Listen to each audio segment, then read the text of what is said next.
Form DSR-42 was the rule. Any odd sensor reading, any discrepancy in procedure had to be logged immediately.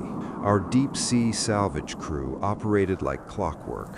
We followed a strict pre-dive checklist, ran equipment diagnostics, and kept the official logs spotless. Every operation briefing ended with the same line: report anomalies on Form DSR-42 only. I punched coordinates into the mission computer and double-checked our dive profile.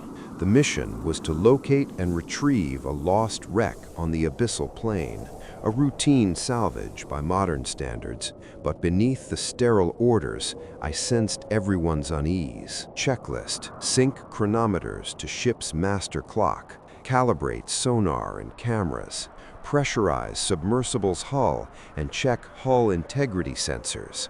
Equipment: deploy the ROV, remotely operated vehicle, and test its manipulator arms.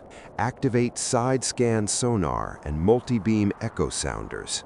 Confirm backup communications. Team: Captain Hayes on command, Lieutenant Morgan, the ROV pilot, Dr. Nakamura, the sonar tech, Diver Alana, my partner, and me, a saturation diver locked out of our submersible.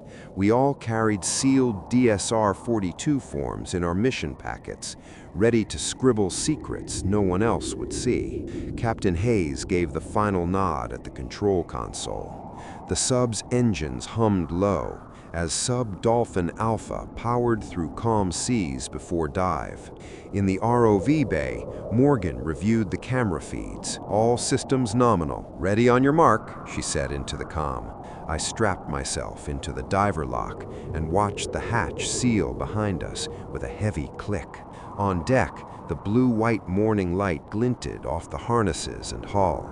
But inside our small submersible, it was all gauges and shadows. I checked my rebreather, then glanced at the depth gauge, 0 meters and counting. We eased over the rail. As the sub began its descent, the ocean swallowed us in darkness. Radio static. "Dolphin down," reported Captain Hayes calmly over the comm. The water pressure rose as we dove. I felt the hull compress. Our lights probed the greenish murk. The ROV tether unclipped with a soft whir. "ROV out," Morgan confirmed, piloting the robotic vehicle into the gloom. Side-scan sonar rippled on her monitors. Ahead lay an unexplored section of ocean floor at 2,500 meters. We should hit the wreck site shortly. Expected depth, 25-30 meters. The ROV's exterior lights carved through the inky water. A barren field of cracked basalt rock spread out below, interrupted only by scattered bioluminescent marine life. "Looking good," Nakamura intoned, watching the sonar image form on the screen. We followed the pre-plotted dive route, a grid search pattern. Every 5 minutes, Morgan paused the sub and swept sonar left to right. I logged each sweep, no target yet. My dive computer chimed softly.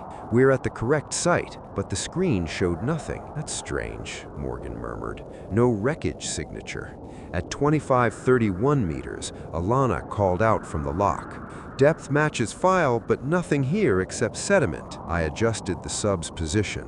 Yaw 45 degrees, forward 20 meters. On the main screen, the sediment blanket opened like a desolate carpet. Then the unexpected, a pocked circle about 30 meters across.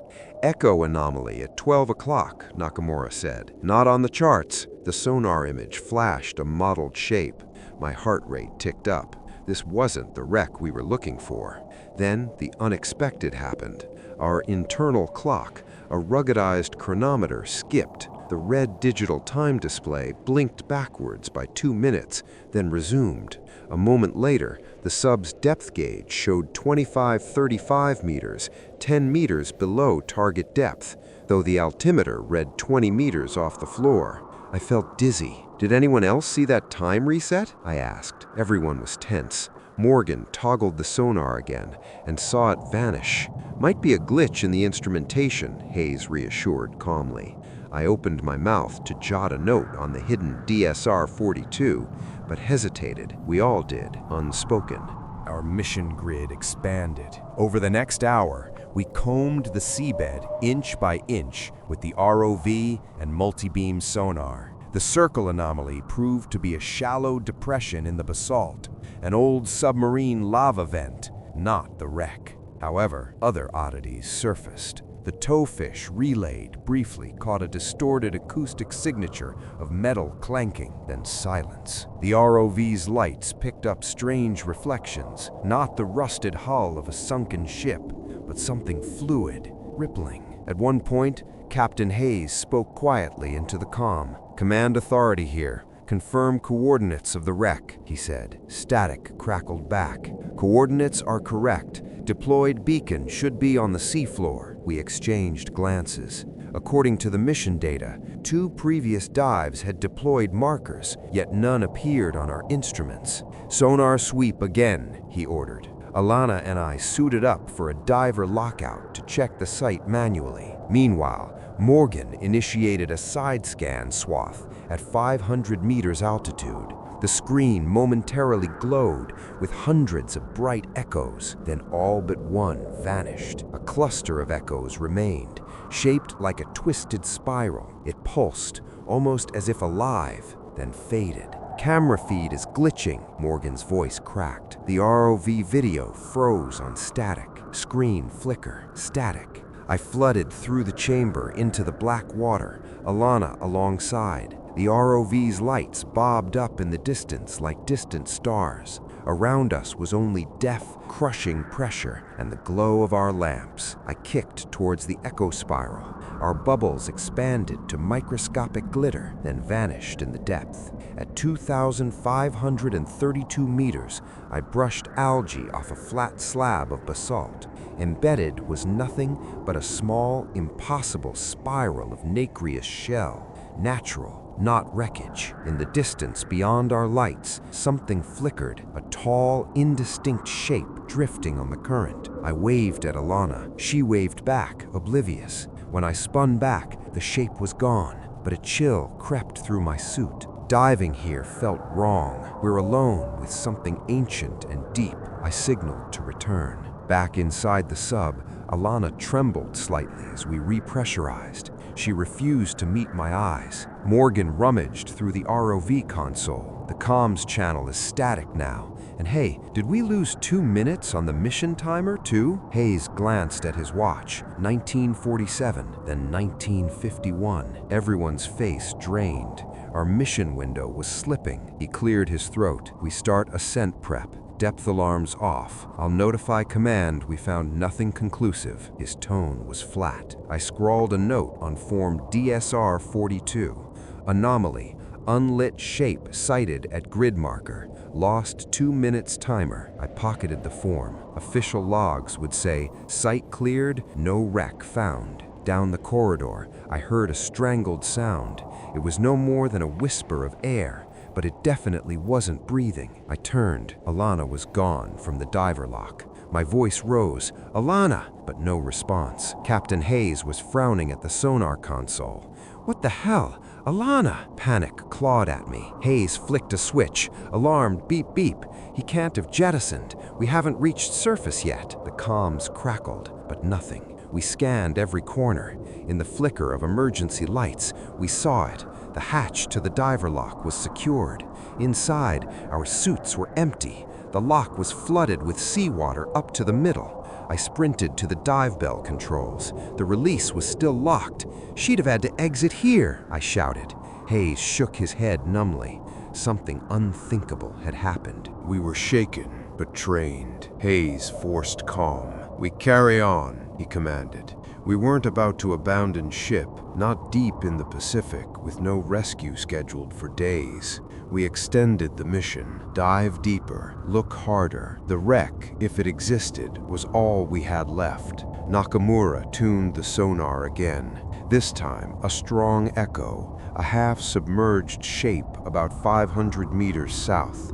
On screen, it glowed like a ghost outline. "Something's there," she whispered. Our souls sank, hope, then fear. At 2,540 meters, we approached the contact. The shape resolved into twisted metal and shadows. My stomach clenched. It was the wreck of something, not like any ship I knew, perhaps military, but no markings. Could this be it? Morgan asked uncertainly. Hayes barked orders to bring us closer. As we neared, the sub's instruments went haywire. Lights dimmed. The sonar array stuttered. The object blurred in and out. My altimeter jumped by 50 meters at once. Click! My depth gauge reversed for a heartbeat, as though time itself ran backward. In the viewport, I saw the structure lurch. One moment, a dark husk, then gone. The space around us warped. Outside the acrylic viewport, a column of ink-black water rose from the wreck like smoke in slow motion. It coiled toward us, shaping into a colossal humanoid silhouette. Its form was shrouded in shifting shadow, but I could swear eyes gleamed from it.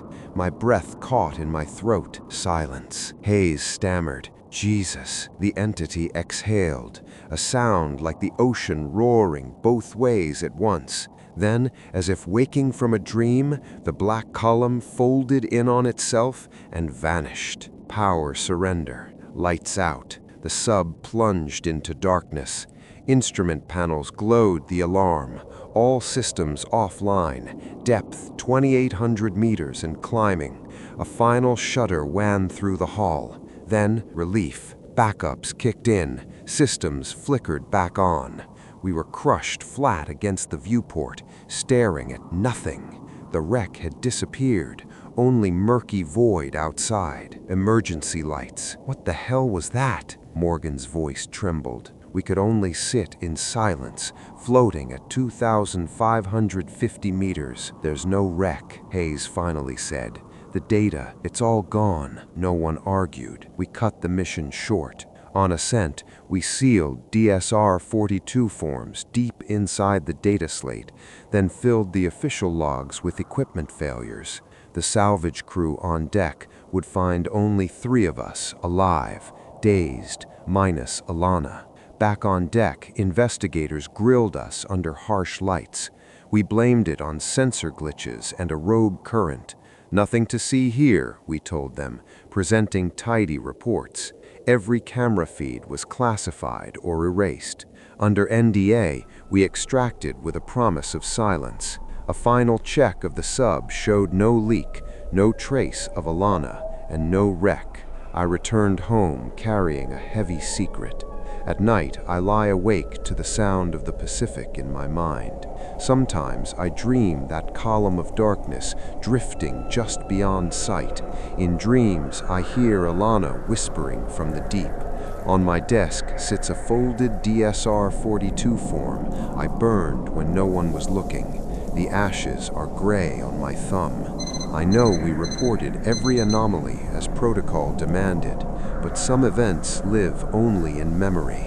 The sea keeps its secrets, an empty logbook entry, a garbled sonar blip, and the knowledge that out there, something is watching from the abyss.